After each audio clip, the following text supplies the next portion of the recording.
नमस्कार, ये आकाशवाणी चंडीगढ़ है। अब आप रतिका से प्रादेशिक समाचार सुनिए। केंद्रीय खेल मंत्री अनुराग सिंह ठाकुर ने देश में 1 वर्ष के भीतर 1000 खेलो इंडिया केंद्र स्थापित करने की घोषणा की है। राष्ट्रीय खेल दिवस पर कल नई दिल्ली में श्री ठाकुर ने कहा कि खेलो इंडिया केंद्र से पूर्व एथलीटों को रोजगार के अवसर के साथ साथ उभरते खिलाड़ियों को दिग्गज खिलाड़ियों से मार्गदर्शन का मौका मिलेगा। श्री ठाकुर ने कहा कि प्रत्येक खिलाड़ी को अपने केंद्र के लिए उपकरण खरीदने के लिए 5 लाख रुपए और केंद्र संचालन के लिए प्रतिवर्ष 5 लाख रुपए दिए जाएंगे। खेल मंत्री ने बताया कि राष्ट्रीय खेल दिवस के अवसर पर देश भर में 3,500 से अधिक कार्यक्रम आयोजित किए गए। उन्होंने देश के एथलीटों की सराहना करते हुए कहा कि भारत ने इस बार वर्ल्ड यूनिवर्सिटी गेम्स में 60 साल की तुलना में अधिक पदक जीते हैं। श्री ठाकुर ने हाल ही में शतरंज विश्व कप में उल्लेखनीय प्रदर्शन के लिए 18 वर्षीय प्रज्ञानंद की भी सराहना की। इस अवसर पर खेल मंत्री ने तीसरे फिट इंडिया क्विज का शुभारंभ किया।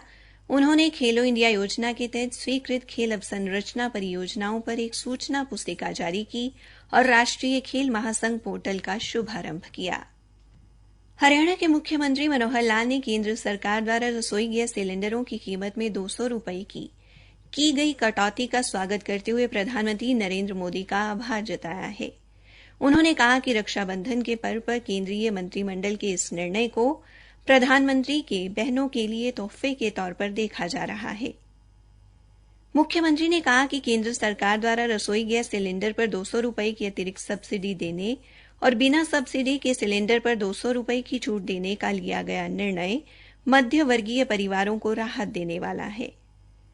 उन्होंने कहा कि त्योहारों से पहले यह फैसला निश्चित तौर पर आम गृहिणियों के लिए किसी बहुमूल्य उपहार से कम नहीं है। मुख्यमंत्री ने कहा कि उज्ज्वला योजना के तहत मिलने वाला गैस सिलेंडर अब 400 रुपए सस्ता मिलेगा। आकाशवाणी चंडीगढ़ के समाचार सेवा प्रभाग द्वारा अमृतकाल में शुरू की गई प्रश्नोत्तरी प्रतियोगिता का आज का प्रश्न है, लाल बाल पाल के नाम से जाने जाने वाले तीनों स्वतंत्रता सेनानियों का पूरा नाम क्या था? अपने उत्तर newsairchd@gmail.com पर तुरंत मेल करें।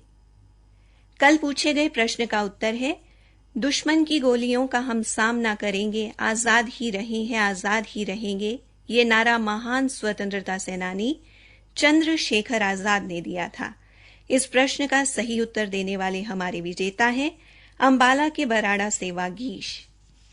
हरियाणा विधानसभा के कल समाप्त हुए मानसून सत्र के दौरान कुल 9 विधेयक पारित किए गए। इनमें हरियाणा माल एवं सेवा कर संशोधन विधेयक 2023, हरियाणा किशोर धूम्रपान निरसन विधेयक 2023 और हरियाणा वाद्य शोर नियंत्रण निरसन विधेयक 2023 शामिल है। हरियाणा किशोर धूम्रपान निरसन विधेयक और हरियाणा वाद्य शोर नियंत्रण निरसन विधेयक पारित होने के बाद 1956 का पंजाब अधिनियम संख्या 36 की तर्ज पर हरियाणा वाद्य शोर नियंत्रण अधिनियम 1956 और 1918 के पंजाब अधिनियम संख्या 7 की तर्ज पर हरियाणा किशोर धूम्रपान अधिनियम 1918 निरस्त हो जाएंगे। इसके अलावा हरियाणा माल एवं सेवा कर में संशोधन संबंधी विधेयक राज्य सरकार द्वारा माल या सेवाओं या दोनों के अंतरराज्यीय आदान प्रदान पर कर लगाने और संग्रह के प्रावधान के दृष्टिकोण से पारित किया गया। हरियाणा विद्यालय शिक्षा बोर्ड के अध्यक्ष डॉ. वीपी यादव ने कहा है कि 10वीं कक्षा की कंपार्टमेंट विषय की परीक्षा में जिन परीक्षार्थियों के अनुचित साधन संबंधी मामले दर्ज हुए थे, उन्हें अगले महीने की 4 तारीख को सुबह 9 बजे हरियाणा विद्यालय शिक्षा बोर्ड मुख्यालय पर व्यक्तिगत सुनवाई के लिए बुलाया गया है। हिसार केंद्रीय कारागार में रक्षाबंधन पर अपने भाइयों से मिलने आने वाली बहनों को राखी बांधने के लिए राखी के अलावा मिठाई, अक्षत व रोली की व्यवस्था जेल प्रशासन द्वारा की गई है। हिसार केंद्रीय कारागार 1 के जेल अधीक्षक दीपक शर्मा ने बताया कि इस बार विशेष तौर पर मिठाई बनाने का प्रबंध जेल के अंदर ही किया गया है।